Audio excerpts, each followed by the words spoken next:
बड़ा असरदार मार होता है तोप के गोले। कितना बड़ा भी शक्तिशाली शत्रु हो, हृदय को दग्ध कर देने वाला विदग्धात्मक युद्ध क्यों न हो, लेकिन कबीर का ज्ञान तोप के गोले के ज्ञान की भांति है। जैसे तोप के गोले के सामने में महाशक्तिशाली युद्ध करने वाला योद्धा भी मैदान खाली कर देता है, उसी प्रकार से संसार के सारे ज्ञान कर्म कांड, संसार का ज्ञान द्विधात्मक ज्ञान, कर्म कांड का ज्ञान, बड़े छोटे का ज्ञान, ऊंचे नीचे का ज्ञान, ईर्ष्या द्वेष वैर विरोध छल कपट प्रपंचों के बीच का जो ज्ञान, यह संसार के सारे धर्म ग्रंथों का ज्ञान। कबीर ज्ञान सो ज्ञान, जैसे गोला तोपता करत चलत मैदान। तो आइए समय के हिसाब से आया है सो जाएगा, राजा रंग फकीर। संसार में जितने आए थे हमारे पूर्वज, आज एक भी नहीं है, और जितने सब चले गए हैं। फिर हमारा मौका है, आपका मौका आया है, और हम लोग भी ऐसे अस्थायी रहने वाले नहीं हैं। चलन चितम चलन गीतम चलन जीवित जाओ बने, चला चले ही संसारे। हम लोग ऐसे समझ गए, उल्टी बात समझ के हम लोग गर्भ गुमान में बैठे न रहें। आया है सो सब जाएगा। जितने हम आए हैं, जितने हम आए हैं, सब चले जाएंगे। सारे टेम्परेरी हैं, चाहे वो राजा हो, रंक हो, फकीर हो, गृहस्थ हो, बैरागी हो, ज्ञानी हो, अज्ञानी हो, सब चले जाएंगे। राजा रंग फकीर साहब कहते हैं, इसमें दो बातें बहुत महत्वपूर्ण है, और यह उपदेशात्मक तत्वों से भरा है। एक सिंहासन चल चले, बोलिए प्रेम से सदुदेव की जय। एक सिंहासन चल चले और एक बंधे जंजीर। सब चले गए, आज भी सब चले जा रहे हैं, हम भी चले जाएंगे, और भी आएंगे, सारे चले जाएंगे। दिन रात होता रहेगा, और इस धरती पर हमारे आपके जैसे जन्म लेकर जीवन पाएगा, बालापन, जवानी, बुढ़ापा और मृत्यु आएगी। हम लोग देखते हैं, देखते रह जाएंगे। सूरज उगेगा, डूब जाएगा, रात्रि आएंगी, चंद्रमा उगेंगे, थोड़ी सी प्रकाश लेके आएगा, वो भी चला जाएगा। सब आएंगे, सब चले जाएंगे, लेकिन चलन चितन सबके अंदर जो यह चित्त है, यह चलायमान है। चलन वितन, यह धन भी चलायमान। वित्त संपत्ति, कल जिसके पास रहने के लिए घोटोली में पैर रखने के लिए जगह नहीं थी, आज वह व्यक्ति महान हो गया। आज जिसकी कोई पूछ नहीं थी, आज इस धरती, आज इस नेपाल के हरियाणा नगर पालिका के घोरकौली में आज वह व्यक्ति महान है। तो जिसके पैर रखने के लिए वतन नहीं था, धरती नहीं थी, सर छुपाने के लिए विशाल आकाश भी जिसके लिए छोटा पड़ रहा था, हे महानुभावों, आज वह व्यक्ति 30 दिन में 35 हवाई यात्रा कर रहा है। आपके सामने की बात आज देश विदेशों का सैर सपाटा कर रहा है। गांव में पूछ है और रईसों में उनकी मस्ती चलती है। यहां से लेके विराटनगर से लेके वीरगंज तक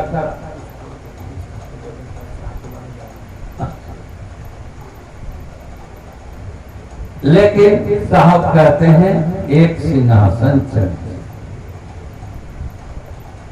एक व्यक्ति वह है सिंहासन जिस आसनों को खींचने वाला सिंह हो। हम लोग गाते हैं ना, सिरों पर सवार होके आजा तेरा वाला। सिंहासन का अर्थ है निर्भय आसन, जिसकी सवारी सिंह के द्वारा खींचा जाता हो। कहना क्या है? निर्भय आसन, ऊंचा आसन, सिंहासन, एक सिंहासन, निर्भय निर्भीक आसन, निर्मल आसन, पवित्र आसन, एक सिंहासन चल। एक ऐसे व्यक्ति हैं जो चले जाते हैं तो गांव के सारे घरों की चूल्हा लगता है जैसे रो रहा है। किसी चूल्हा से धुएं नहीं निकलते हैं। आज के आधुनिक युग में तो गैस से धुएं नहीं निकलते। मेरे कहने का यह तात्पर्य नहीं है। लगता है जो सारे गांव की सारी चुल्ली आज उपवास है, उस पर हंडी नहीं चढ़ा, उस पर रोटियां नहीं बनाई गई, सेके गए, भात नहीं सिझाया गया, सारे लोग समाज के भूखे हैं। एक आदमी चला गया, समाज के सारे लोग लगता है चिंतन में हैं, शोक मना रहे हैं।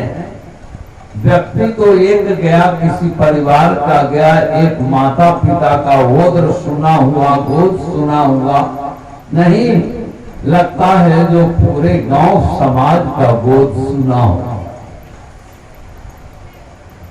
एक सिंहासन चरित्र, एक व्यक्ति मरता है, मरकर के भी अमर है उसकी कीर्ति, उसके गाथा, उसका विचार, उसका चिंतन। इस धरती पर जो साइंटिस्ट हैं, जो रिसर्चर हैं, जिसने मंगल ग्रह का, जिसने चंद्रलोक की यात्रा कर दिखाया लोगों को, भौतिक जगत में ये महान है। आदि आध्यात्मिक जगत में बुद्ध, महावीर, दादू, पीपा, रविदास, सदगुरु कबीर, ये सब महान हैं। इनके विचार महान से भी महानतम है।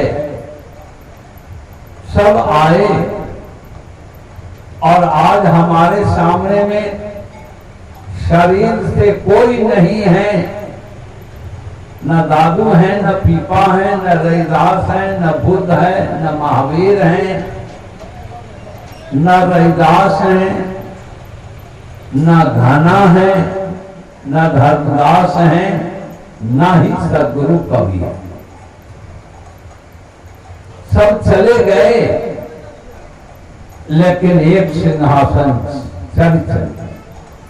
आज इन महापुरुषों के नाम जो मैंने लिया है, आज इनके नाम इतिहास, विश्व के इतिहास के गिनीज बुकों में इनका नाम स्वर्णिम अक्षर में लिखा पड़ा। जब तक सूरज रहेंगे, चांद रहेगा, धरती रहेगी, आकाश रहेगा, पवन और पानी रहेगा, तब तक सद्गुरु कबीर का नाम रहेगा।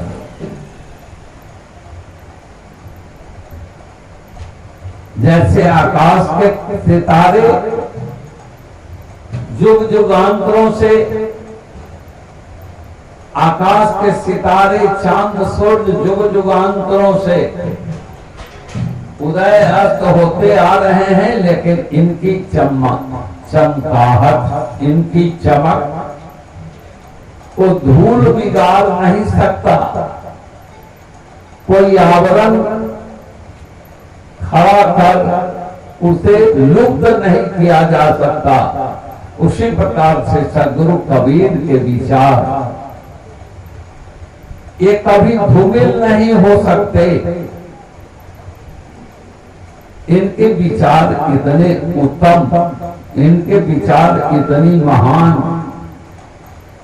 महानतम कोटि की है, तो जब तक सूरज और चांद रहेगा इनके विचार अमर रहेंगे, इनकी गाथा अमर रहेगी।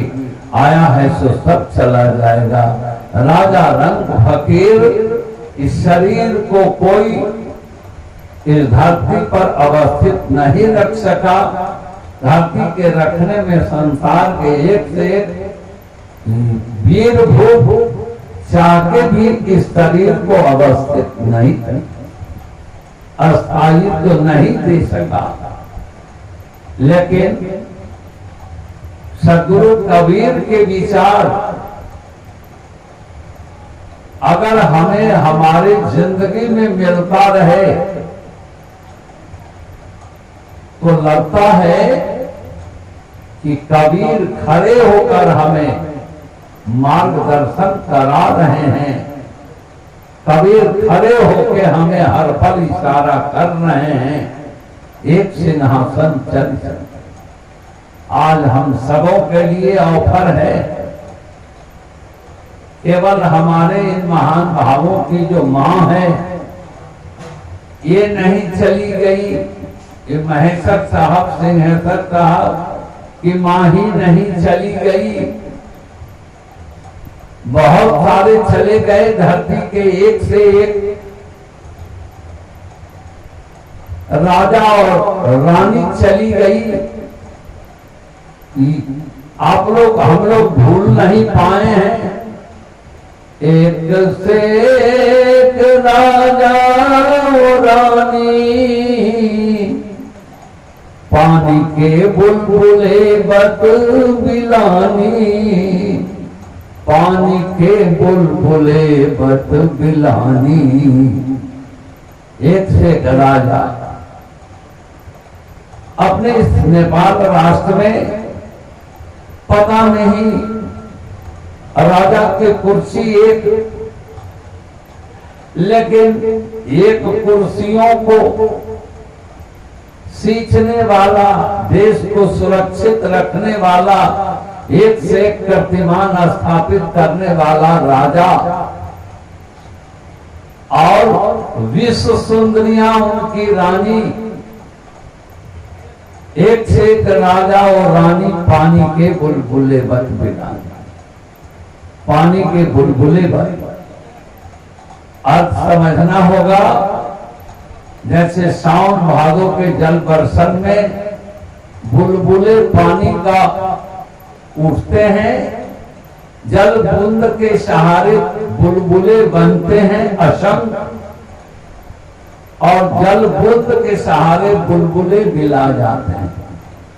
सेम है, ठीक उसी प्रकार से एक से एक राजा और रानी पानी के बुलबुले बत बिलाना। ऐसे महापुरुषों का आना और ऐसे रानी राजा का आना और चला जाना, पानी के बुलबुले बत मिला जाना ही समझना। कौन रहता सदा बरकरार है। इस धरती पर कोई आज तक न सदा बरकरार हुए। राम आए चले गए, कृष्ण आए चले गए, 24 अवतार आया और चला गया, पता नहीं और इस धरती पर कितने अवतार होते रहेंगे और कितने सारे चले जाते रहेंगे।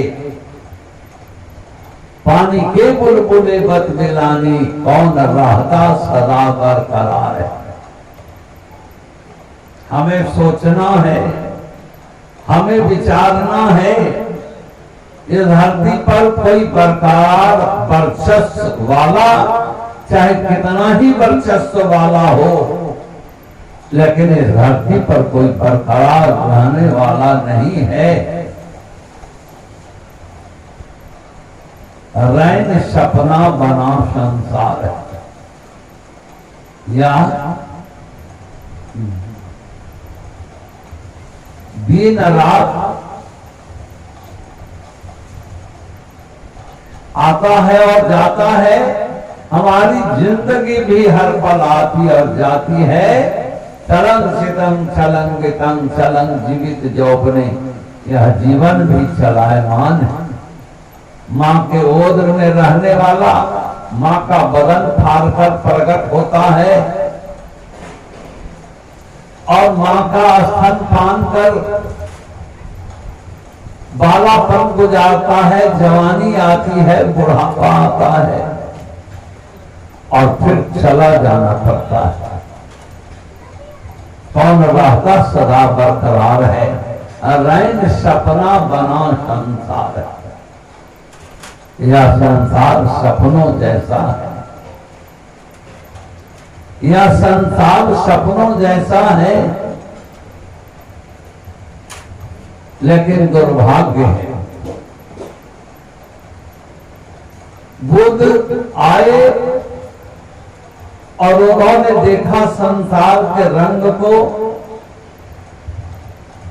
उन्होंने देखा संसार के व्यवहार को और उनको दिव्य ज्ञान हो गया।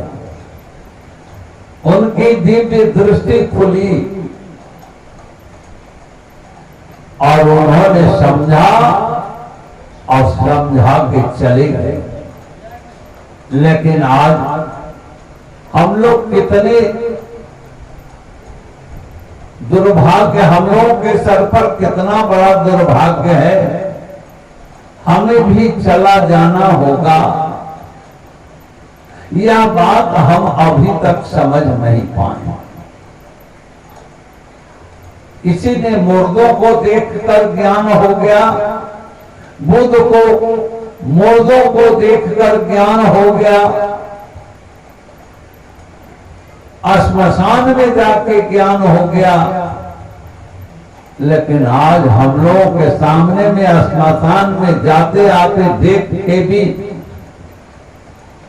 हम लोग के अंदर जो इंटर कंट्राडिक्शन है, हम लोग के अंदर जो फ्रिक्शन है, इसके बावजूद भी दूसरा नहीं, महज अपने भाई भाई में प्रेम नहीं है। प्रेम तो दूर। आज एक भाई दूसरे भाई को बढ़ते देखना नहीं चाहता। आज एक भाई दूसरे भाई से प्रेम की तो बात छोड़े, आज एक भाई दूसरे भाई की विभूति को ढा देना चाहता। कौन रहता सदा बरकरार, जबकि हमें साहब कहते हैं एक सिंहासन चले, सिंहासन कौन गया? दूसरे पर दया करने वाला। सिंहासन का क्या मतलब? और हमें भी बड़ी ऊंची सिंहासन बना लेना है, 10-20 तल्ला, बना के और उसके ऊपर से संसार को देखना होगा क्या? हमें अपने जीवन में परहित, दूसरे के हित करना, ऊंचे सिंहासन पर चढ़ के जाना, सब में प्रेम करना, ये ऊंची सिंहासन पर, अमर सिंहासन पर बैठ के जाना, सबसे कर ले प्यार। सबको हम धन नहीं बांट सकते, सबको हम खुशियां नहीं बांट सकते। एक बात है, हमारे नजर के सामने जो आए, व्यवहार के जगत में सब में प्यार बांटते चलना, सबका भला चाहना, अपने तन से, मन से, धन का दूसरे को करता दान, यही सच्चा इंसान और यही सच्चा भगवान। जगत में दूजा कोई नहीं इंसान, न दूजा कोई नहीं भगवान। जो सबों में प्रेम प्यार बांटने वाला, इसमें धन की जरूरत भी नहीं है, न बांटने वाली की जरूरत है, न किसको कमी है या खोजने की जरूरत है। केवल अपने तन मन और वाणी वचन और विचार के धनी की जरूरत है। सबसे कर ले प्यार, बन दिलदार मेरे यार। जब आप दिलदार हो गए, अब आपको मुक्ति मिल गई। मंत्र से मुक्ति किसी को मिलने वाली नहीं है। ये मंत्र किसी को मुक्त नहीं कर सकता। कर्म खोटे हो तो भजन करने से क्या होगा? एक छोटा सा सूत्र है, कर्म खोटे हो तो भजन करने से क्या होगा? किया परहेज कुछ भी ना तो दवा खाने से क्या होगा? कर्म अगर हमारा खोटा है, खोटा नीच, कर्म खोटे हो तो भजन करने से क्या होगा? आज जो हम लोग नाम रट रहे हैं, कोई 2 नाम रट रहे हैं, कोई 1 नाम रट रहे हैं, कोई 5 नाम रट रहे हैं और कोई 7 नाम देने वाला, ये नाम की चक्की में हम लोगों को पीछे जाने से क्या मुक्ति मिलेगी? छुटकारा हो जाएगा? हम सिंहासन पर चढ़ जाएंगे? हमें अपनी ऊंची सिंहासन पर चढ़ने की जरूरत नहीं है, अपने अंदर उत्तम विचार करने की जरूरत है। तन मन वचन से विचार की शुद्धि, कार्य की शुद्धि, इसकी आवश्यकता। सब अच्छे हों, मैं तो बहुत अच्छा हूं, हो जाऊं, इसमें कोई बुरा नहीं है। मैं एसी में रहूं, इसके लिए मुझे नर्क नहीं होने वाला है। जुरे मिले पचे, चुपड़ी घी की रोटी खाना कोई बुरा नहीं है। लेकिन बुरा क्या है? दूसरे की सूखी रोटी भी सही ढंग से ना मिले, या इल थिंकिंग, ये बुरे विचार हमें त्याग देने की। सत्संग हमें यही सिखलाता है, जो अपने अंदर हमारे जो नीचहीन बुरे विचार हैं, इसका परित्यागी। श्रद्धांजलि सभा हमारे और आपके अंदर ऐसी कोई भी शक्ति नहीं है, न ब्राह्मण और कर्म कांड में ऐसा सामर्थ्य है कि कोई कर्म कांड पिंड पानी हो भावत कर किसी आत्मा को शांति दे सके। यह झूठा बकवास। ये झूठी झूठी इरादा है, ये झूठे विचार हैं। हम अपने जिंदे माता पिता का अपने जीवन में आदर नहीं कर सके, सम्मान नहीं कर सके। माँ ने हमें कोड़ा में बिठा के पोसा पाला और उस बूढ़ी माता को अपने कोरे में बैठा के हम उसको एक और दाना नहीं खिला सके। अब भला बताएं हमें कर्म कांड पिंड पानी हो भावन करके क्या लाभ? ये हमें मंत्र जाप करके क्या लाभ होगा? है किसी के मंत्र में सामर्थ्य? ये खुला चुनौती है कर्मकांडियों के लिए। है किसी के मंत्र में ताकत? यह कबीर का ज्ञान है, किसी के मंत्र में वह ताकत नहीं है। पत्थरों को पानी में तैराया और किसी के मंत्र में वह ताकत नहीं है कि घी के गाय या भैंस के घी को पानी में डुबकी लगाता है। किसी के अंदर सामर्थ्य जो आपके भैंस के घी को पोखर में छुपा दे, बर्तन में बांध के पोखरे में ढोल दे सकते हैं आप, लेकिन घी को खुली चुनौती पानी में देकर आप छुपा नहीं सकते। है कोई ब्राह्मण इस धरती पर मैं कहता हूं उनका मंत्र जीवंत है? कोई किसी व्यक्ति का जो घी को पानी के अंदर डुबा दे और पत्थरों को पानी के ऊपर तैरा दे?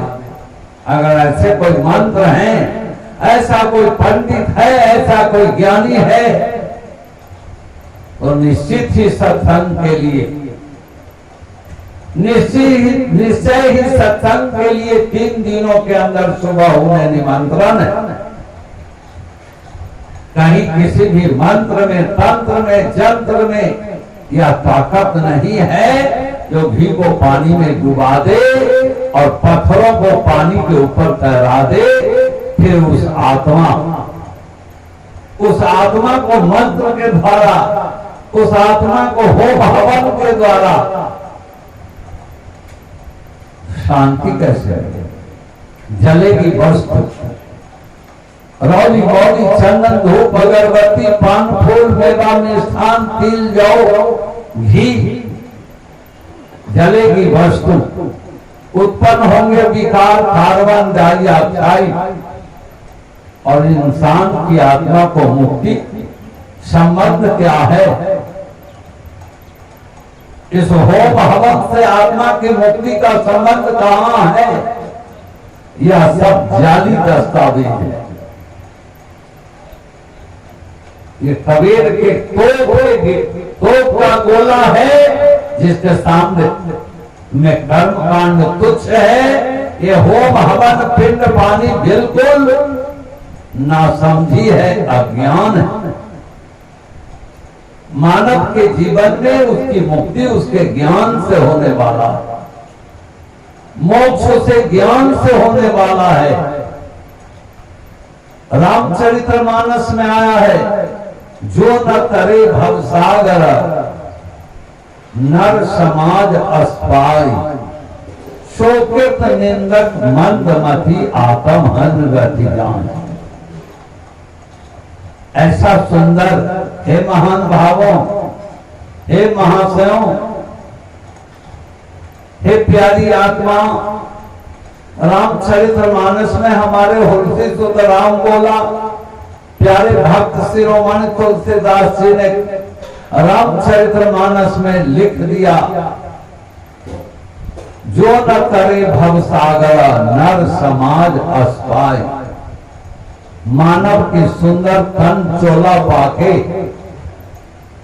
अपने उत्तम पवित्र कर्म कर जो इस संसार से न तर गया, सो माने वाह, कीर्त माने बनावटी, निंदक माने निंदनीय, मंद माने छोटी बुद्धि, सो कृत निंदक मंदमती आत्म हन गति जान। ये अकाल मृत्यु को प्राप्त होने वाले हैं।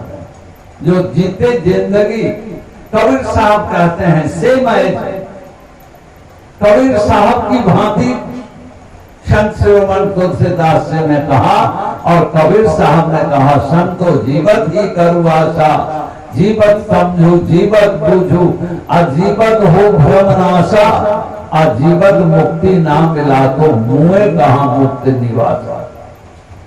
यह ताल ठोकने वाला ज्ञान है, यह अनमोल ज्ञान है, कबीर का ज्ञान आया है सो सब जाएगा। राजा रंग फकीर एक सिंहासन चल चले, एक बंधे जंजीर, एक सिंहासन आत्मज्ञान का अनुसंधान करने वाला ये सिंहासन पर चढ़ गया। और जितने भी गुरु दीक्षा पाया है इस धरती पर, एक नहीं, भले भोला हो, अमेरिका, इंग्लैंड, चीन, जापान, रूस, इटली, फ्रांस, कतर, कुवैत, अरब, ईरान गया हो या न गया हो, लेकिन वह आदमी महान हो गया जिसके अंदर विवेक हो गया, जिसके अंदर विचार हो गया, जिसके अंतस्करण में निर्मलता हो गई। ये एक सिंहासन चले, ये सिंहासन पर चले, ये मैया सिंहासन पर चली गई। ये महेश्वर साहब, सिंहेश्वर साहब, ये छोटे भाई का नाम विशेश्वर साहब, इनकी मैया मैं अपने आंख से देखता हूं, देखा हूं और देखा था। ये सिंहासन पर चढ़ के चली गई। जीते जिंदगी साधु का सेवा कर, संतों के चरण पखार कर, संतों की सेवा कर, अपने माता पिता घर परिवार में सबकी सेवा कर, यथा योग्य अपने बालक को पढ़ा लिखा कर, यथा योग्य पूंजी देकर आज महान कर दिया। ये आत्मा ये एक सिंहासन चले, मैं देखता हूं ये आत्मा सिंहासन पर चढ़ के चली गई। एक बंधे जंजीर, जिसको किसी से प्रेम नहीं, जिसके अंदर कुछ उत्तम विचार नहीं, जिसके अंदर ईर्ष्या है, द्वेष है, बैर है, विरोध है, घृणा है, निर्घिन है, जो आपराधिक तत्व हैं, ये जंजीर बंध के पड़े हुए हैं। ये आज समाज में बहिष्कृत किए जा रहे हैं, इनका बहिष्कार हो रहा है। इन्हें समझ लो जे जीते जिंदगी गधे पर घुमाया जा रहा है। ये गधे के पर चढ़ के सैर सपाटा कर रहे हैं। समाज में ही समाज के लोगों के द्वारा जूते खा रहे हैं, लात खा रहे हैं। और दिन तो दिन रात में भी पुलिस जिसकी पैतरे बांध के उठा के घरों से ले जाती है। ये क्या है? ये बंधे जंजीर, ये जंजीर में बंधे हुए हैं। तो इन्हीं शब्दों के साथ मैं अपनी वाणी को विराम देता हूँ। बोलिए प्रेम से सद्गुरु कबीर साहब की जय।